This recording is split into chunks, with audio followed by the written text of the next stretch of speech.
What's up, YouTube, and welcome back to Scorchas Lounge. And today, I don't have a box in front of you. No sneaker review today. However, I'm going to repost an interview I did October of 2021. I did an interview about what got me into sneakers and my sneaker collecting and stuff like that with Julian, aka Sneakerhead Stories. I'm going to post up the interview in a second, but go ahead and don't forget to like, comment, and subscribe. Hit up his Instagram and make sure you give him a follow. Give me a follow on my Instagram. Give him a follow on his YouTube so you can see other interviews that he did as well. He got like about 10 or 15 interviews, and a lot of people that don't even know about sneakers was hitting me up like, yo, I didn't know that you did this, and bloom, bloom, blam, you know, and it's just a great way to get introduced to the sneaker game. So sit back, relax.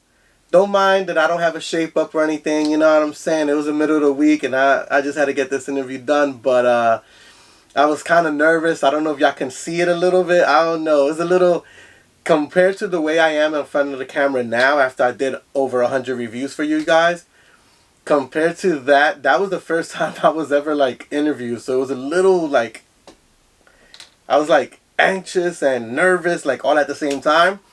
But overall it came out awesome and it was amazing. So shout out to the homie Julian, aka Sneakerhead Stories, for that dope ass interview. Sit back, relax. Also, do not forget to comment. Tell me what you like, what you didn't like. I don't know, man. Just be interactive, loungers. Let's go. Let's get this video going viral so his followers could get up, my followers could get up. Sit back, relax, and enjoy this interview.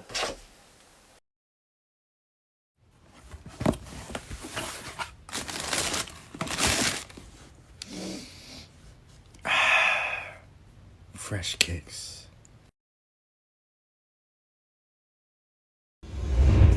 Hey, what's up, people, and welcome back to episode 7 of Sneakerhead Stories. On this episode, we'll be talking to Brian Cuevas, a major sneaker collector. And when I say major sneaker collector, he has a sneaker store in a room in his house. It's crazy. But for now, let's get into the sneaker of the episode, Nike's Foamposite. Designed by Eric Avar, it took 4 years to complete the Foamposite to what we know today. This concept was imagining dipping a sneaker in liquid material and having it form a shell around your foot and then playing basketball in it. Nike partnered with car manufacturer Daewoo to create the mold for the shoe. Allegedly, this cost them $750,000. Damn, no wonder they were so expensive. When completed, they were shipped to Scottie Pippen, hated him, worn by Mike Bibby in college, and eventually landed in the good graces of Anthony Penny Hardaway for his third signature shoe. Me personally, what I remember of them back in the day, they were just very expensive and above, you know, I guess my parents were willing to spend on a pair of sneakers. They just were expensive. They were related to Penny Hardaway, and I used to see them in the East Bay magazines. And I wasn't the biggest fan, but it's a lot of fans out here. They have a host of like collaborations, even with Supreme and other big brands out there. It is a cult classic, as I always say, and I think it's a dope show. It's a dope show. I've seen some great collaborations, and the aesthetic is very pleasing. And that's it for the sneaker of the episode, and let's get into this interview with Brian.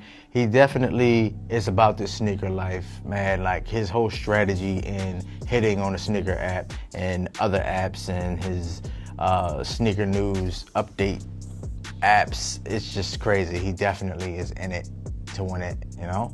But let's get into that. I'll catch y'all after. My name is Brian Cuevas, and besides sneakers, my passion will be having fun with my family and football.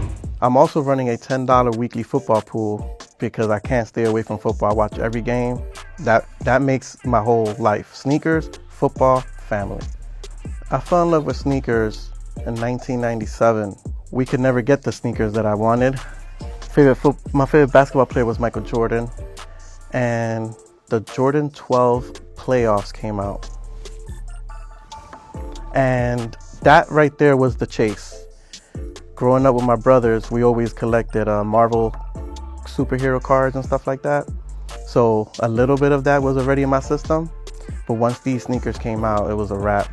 So I did like a committee, and I asked everyone to ship in $10, $15 until I got $120, I believe, at the time. And I went through the whole avenue in Brooklyn, all the stores, and they were sold out, and I couldn't get them, and I was sad. And that's what started the passion of the collection. Right now I got the Jordan 11 Bread, and I just like it because the color, red and black, is awesome. One sneaker story I have will be the Jordan 17. Back in the days, I believe 2000, they came in a briefcase. Definitely couldn't afford them.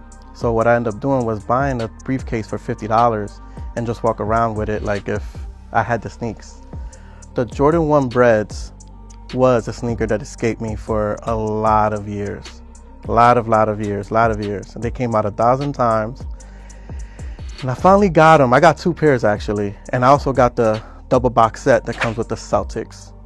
That's the 08 pair, I believe. But that will be my prized possession because I was born in 85. Those sneakers was made in 85. So I always felt that I needed that because I felt like I was like Michael Jordan's brother. So I just needed that, you know what I'm saying? And I got it. So that's probably my prized possession right now. My top 3 sneakers I own right now, it varies on the season you ask me. But Jordan 1, almost any color is definitely in my rotation right now. Jordan 4 Bread, because black and red is just great. Jordan 8s are cool too. So right now, that's my rotation. Jordan 1, Jordan 4, Jordan 8s. The top 3 sneakers that I don't own, unfortunately, will be the 1997 Playoffs 12s, which is going to come soon. That's the number one thing I do want to get. Also, the OVO 12s, the Drake collaboration. That's pretty expensive, so hopefully I could do a trade for that.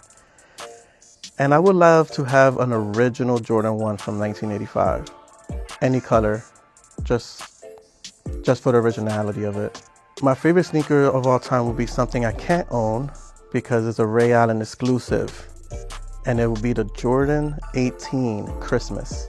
It's all red suede and green, specifically made for him and never sold. There's probably like 10 pairs in existence. And that would be something like I would love to have it. I have a dedicated page on my phone of all the sneaker apps, even from UK, that deliver, and it's like another $25, but it's worth it for me. And when I really want a sneaker, I fill out all the raffles I need to. And I also got multiple phones, multiple accounts, so I have ×4 of doing this. Then I have my friends, that's not into the game, but I told them to download it for me or help me out. And I tried my luck, and I'm about 65% successful. So when the shoe come out, I try my best to get it for retail, and sometimes I do hit, and I hit on 2 or 3 or 4, and sometimes I hit nothing, and then I'm just gonna have to get it from the aftermarket. Wow. That's my approach on trying to cop for retail, and I do buy from resellers sometimes. If it's a must, I told myself about 4 or 5 years ago, there's a difference between a need and a want. If I want a sneaker, I try my best to get it. If I need it, I'm gonna get it. My thoughts on resellers and reselling, it's 50-50 because I understand it. I just don't like that they take the game away. They take the love away from me, who's a collector. They take the love away from it where now I got to do their game in order to obtain a sneaker when I, waiting in line and having relationships with people.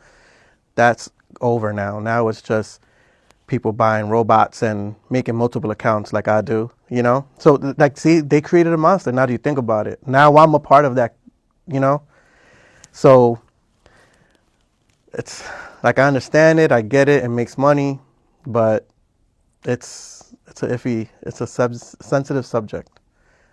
I don't know how to feel about it 100. Like, if you ask me on a bad day, I hate it. If you ask me on a good day, I understand it. Technically, I am a reseller because I do have a lot of inventory because I need to make more accounts to try to get my sneaker before I don't have to do that.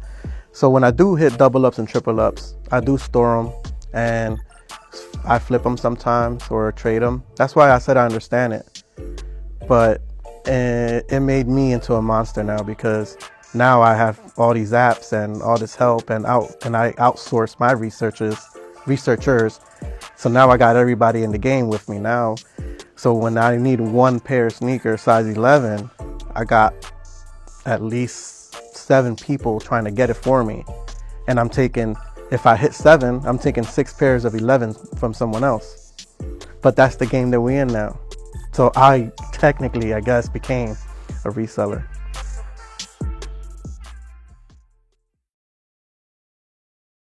Hey, welcome back, people. Yo, Brian had a compelling story and falling in love with the Jordan 12. Like, I get it. I definitely get it. Couldn't afford to get it then, but he got it now. He got it now and, got everything he wants. I remember falling in love with the Jordan 8, the purple and black colorway as a kid, and I really loved it, fell in love with it. And, haven't looked back since, that's why I love 80s and 90s silhouettes only. I don't know. It's hard to get with the new stuff. But yeah, that's just me. But this guy definitely is one of the authentic guys that love it and or is in it because he loves the shoe game. He loves the sneaker. He loves the sneaker culture. So that's why we converse with the culture. Like, we want to seek you out and get your story. That's all. All right. Well, until next time, episode 8 is on the way. All right? All right, I'll talk to y'all. Peace, y'all.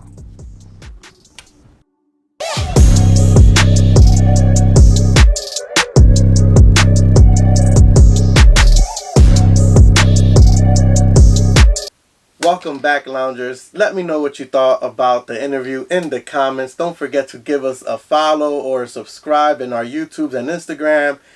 And until next time, loungers, peace out.